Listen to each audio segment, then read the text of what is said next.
వీటిని ఇట్లా కాదు, అరే 1 2 3 4 5 6 7 ఈగలు. నాకెంత బలం ఉంది, ఒక్క దెబ్బకు 7 ఈగలు చనిపోయినాయి. కానీ ఇంత బలం పెట్టుకొని ఎవ్వరికి తెలియకపోతే ఎట్లా అని అనుకున్నాడు రాజు. సరే అని ఒక క్లాత్ తీసుకొని దాని మీద దెబ్బకు 7 ప్రాణాలు అని రాసి దాన్ని నడుముకు కట్టుకున్నాడు. ఆ డబ్బాలో ఉన్న 2 లడ్డూలు కూడా తీసుకొని చేతిలో పెట్టుకొని ఇంట్లో నుంచి బయటికి వెళ్ళాడు. ఇంకా వాళ్ళందరికీ చెప్పాలి కదా, మరి బయటికి వెళ్ళి ప్రౌడ్గా తిరుగుతున్నాడు. ఊరి వాళ్ళంతా ఆశ్చర్యంగా చూస్తున్నాడు. అరే నిజంగానే వీడికి ఇంత బలం వచ్చిందా అని. రాజు కూడా చాలా హ్యాపీ అయింది. ఇంకా నడుచుకుంటూ సంతోషంలో ఊర్లో నుంచి అడవిలోకి వెళ్ళిపోయాడు. పాపం అడవిలోకి వెళ్ళగానే అక్కడ ఒక చిన్న పిట్ట పాపం దాన్ని కాలికి ఏదో చుట్టుకొని కింద పట్టి ఉంది. దానికి హెల్ప్ చేద్దామని చెప్పి ఆ పిట్టని తీసుకున్నాడు రాజు. దాని కాలుకున్న చిక్కును విడిపించి, అరే ఈ పిట్టని నేను ఇంటికి వెళ్ళి పెంచుకుంటా అని దాన్ని కూడా జేబులో వేసుకున్నాడు. అలా మళ్ళీ నడుచుకుంటూ ఇంతలో ఒక పెద్ద శబ్దం. వెనక్కి తిరిగి చూస్తే అక్కడ ఒక పెద్ద రాక్షసుడు.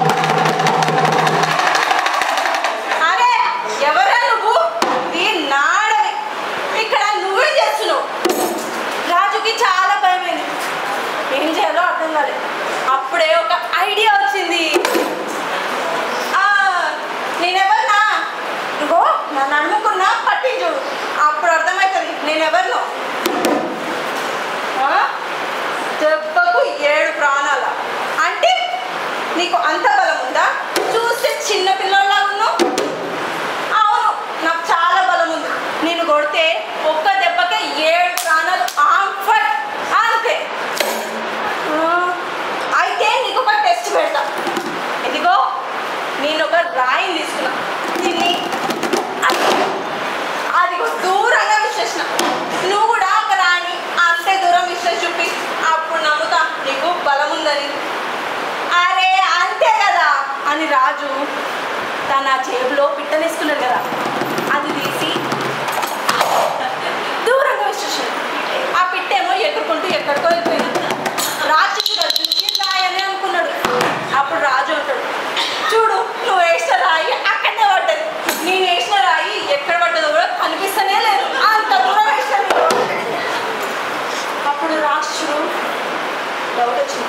సరే నీకు 2 టెస్ట్ పెడతా. ఈసారి ఇంకో రాయిని తీసుకున్నా, దాన్ని పిండి వేసిన.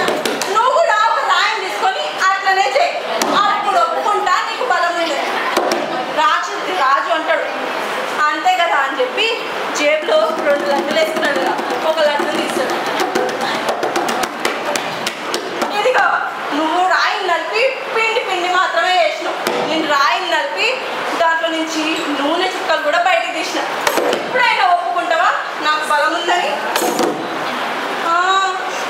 అమ్మో వీడికి నిజంగానే బలం ఉన్నట్టుందని రాక్షసుడు అనుకున్నాడు.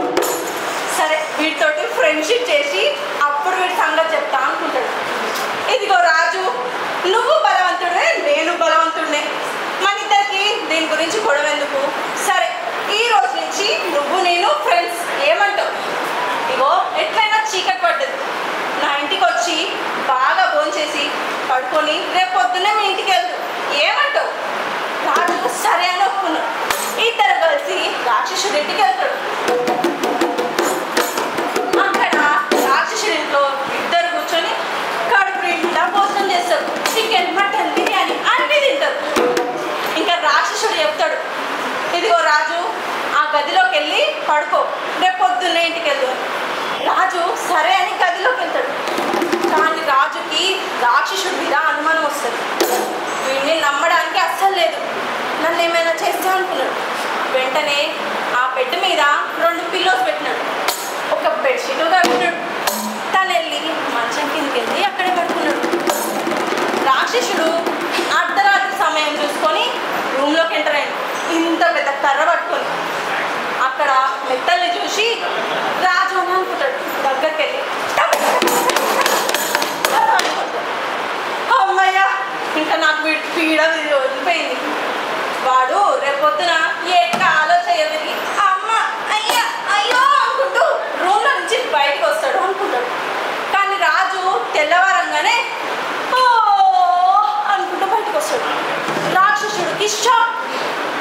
అరే రాజు, నీకు రాత్రి నిద్ర పట్టిందా బాగా?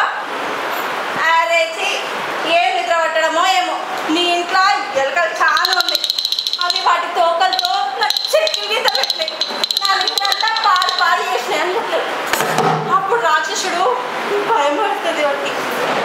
అరే నేను అంత పెద్ద కర్రతో కొడితే వీడేంది ఎలుక తోకలతోటి చెక్కి గీత పెట్టే నాకు అంటాడు. వీడితో ఉంటే నన్ను చంపేస్తాడని అక్కడి నుంచి ఇంకా రాజు ఏమో అమ్మయ్య నాకు ఈ రాక్షసుడి పీడ వదిలిపోయింది, ఇంకా నేను హాయిగా ఇంటికి వెళ్ళిపోతా అని ఇంటికి వెళ్ళిపోతాడు.